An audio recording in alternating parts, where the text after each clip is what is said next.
আর এই আমগুলো গাইস এত বড় বড় আম, ফজলে আম বলা হয় এটাকে। এই যে দেখেন, মনে হইতাছে আমগুলোকে এইভাবেই এখানে কামড়ে কামড়ে খেয়ে ফেলি। এই যে দেখছেন, ও সেই সেই সাথে এটা লন্ডন না আমেরিকা না, এটা হচ্ছে আমাদের বাংলাদেশের সিলেট শ্রীমঙ্গল। সেই স্বাদ অসাধারণ, বলে বোঝাতে পারবো না আপনাদের, এত মিষ্টি, টক নাই, একটুকু টক নাই। এগুলো ফজলে আম বলা হয় এদেরকে। এই যে দেখেন, এগুলো হচ্ছে ফজলে আম। এই যে অনেক বড় বড় আম, এটা লন্ডনও না আমেরিকাও না, এটা বাংলাদেশ গাইস।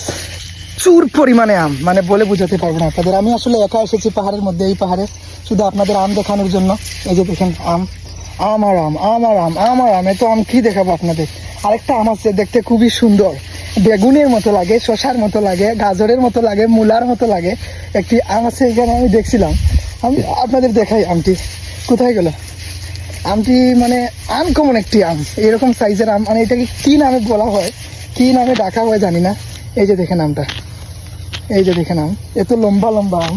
এই যে দেখেন আম, এই যে এগুলা কিন্তু লন্ডনও না আমেরিকাও না, আমেরিকা প্যারিস শহরে কুইজা দেখছি লন্ডনে, আপনার মতো এমন সুখী পাইলাম না আর জীবনে, কুইজা দেখছি লন্ডনে, এত বছর পরে দেখলাম প্রাণ সখীর মুখ, তারে যে দেখিয়া আমার বরি গেল বুক, এত বছর পরে দেখলাম প্রাণ সখীর মুখ, তারে যে দেখিয়া আমার বরি গেল বুক, সিলেট শহরে গুইরা গুইরা যাইমু গ্র্যান্ড সুলতানে, কুইজা দেখছি লন্ডনে, ও ভাই সব কি তা খবর ভালা শুনি আপনি, আপনার লাগি মালা গাতি বসন্ত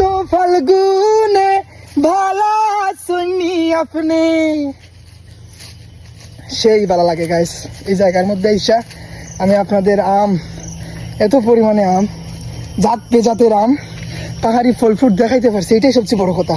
আসলে আমি ভাবছি না যে আপনাদের সবাই এত ধরনের ফল ফ্রুট দেখাইতে পারছি, এটাই সবচেয়ে সৌভাগ্য।